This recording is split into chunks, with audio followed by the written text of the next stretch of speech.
ನಾನು ಮೊದಲನೇ ಸಲ ಡೈರೆಕ್ಟ್ ಮಾಡ್ತಾ ಇದ್ದೀನಿ ಅಂತ ಹೇಳಿ ಲ್ಯಾಪ್ಟಾಪ್ ಓಪನ್ ಮಾಡಿ ಸ್ಟೋರಿ ಬೋರ್ಡ್ ಇಟ್ಕೊಂಡು ನನಗೆ ಕತೆ ಹೇಳಿದ್ರು. ನನಗೆ ಅದು ಹೊಸ ಅನುಭವ. ಯಾಕಂದರೆ ನನಗೆ ಯಾವ ಡೈರೆಕ್ಟ್ರು ನಂಗೆ ಕರೆದ್ಬಿಟ್ಟು ಕತೆ ಹೇಳಿದ್ದೇ ಇಲ್ಲ. ನೀವೊಂದು ಕಾಮಿಡಿ ರೋಲ್ ಇದೆ ಮಾಡ್ಬೇಕಣ್ಣ ಅಷ್ಟೇ ನನಗೆ ಕೊಟ್ಟಿರೋದು. ಹಾಗೇನೆ ಒಂದು 500 ಸಿನಿಮಾ ಮಾಡಿಬಿಟ್ಟಿದ್ದೀನಿ. ಇವರು ಪಾಪ ಡೀಟೇಲಾಗಿ ಕತೆ ಹೇಳಿದ್ರು. ಆ ಕತೆ ಕೇಳುವುದೇ ಒಂದು ಆನಂದ ಆಗಿತ್ತು ನನಗೆ. ಆಮೇಲೆ ಆ ಪಾತ್ರ ನೋಡಿದ್ರೆ ನನಗೆ ಹೋಟೆಲ್ ಮಾಲೀಕನ ಪಾತ್ರನೇ ಕೊಟ್ಟರು.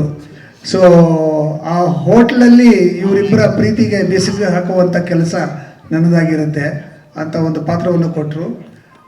ಆ ಪಾತ್ರವನ್ನು ಮಾಡುವಾಗ ನನಗೆ ಒಂದು ಅಳುಕಿತ್ತು. ಏನಂದರೆ ಹೊಸ ನಿರ್ದೇಶಕರು ಈ ಸ್ಟೋರಿ ಬೋರ್ಡೆಲ್ಲ ಇಟ್ಕೊಂಡು ಡೈರೆಕ್ಟ್ ಮಾಡ್ತಾರೆ, ಹೆಂಗಿರುತ್ತೋ ಏನೋ, ನಮ್ಗೆ ಅದು ಅನುಭವ ಇಲ್ಲ, ಹೆಂಗಪ್ಪ ಅಡ್ಜಸ್ಟ್ ಆಗೋದು ಇವ್ರಿಗೆ, ಈ ಹೊಸ ಪೀಳಿಗೆಗೆ ಅಡ್ಜಸ್ಟ್ ಆಗೋದು ಇದೆಯಲ್ಲ ಅದು ಭಾಳ ಒಂದು ಸ್ವಲ್ಪ ನಮಗೆ ಒಂದು ಸ್ವಲ್ಪ ಕಾತರವಾಗಿತ್ತು, ಏನಪ್ಪ ಹೆಂಗೆ ಅಂತ. ಬಟ್ ಅವ್ರು ಕೆಲಸ ಮಾಡುವ ಶೈಲಿ ನೋಡಿದಾಗ ತುಂಬ ನುರಿತ ನಿರ್ದೇಶಕ ಯಾವ ರೀತಿ ಮಾಡ್ತಾರೋ ಅದೇ ಥರ ಮಾಡಿದ್ರು. ನನಗೆ ಭಾಳ ಖುಷಿ ಆಯಿತು. ಆಗಲೇ ಒಂದು ಕಾನ್ಫಿಡೆನ್ಸ್ ಬಂದ್ಬಿಡ್ತು ಈ ಪಿಕ್ಚರ್ ಚೆನ್ನಾಗಿ ಬರುತ್ತೆ ಅಂತ. ನಮ್ಮ ಕನ್ನಡ ಫೇಸ್ಬುಕ್ ಪೇಜ್ನ ಲೈಕ್ ಮಾಡಿ, ಯೂಟ್ಯೂಬ್ ಚಾನೆಲ್ನ ಸಬ್ಸ್ಕ್ರೈಬ್ ಮಾಡಿ. For more updates click on the bell icon. ನಮ್ಮ ಕನ್ನಡ ಡಿಜಿಟಲ್ ಮೀಡಿಯಾ.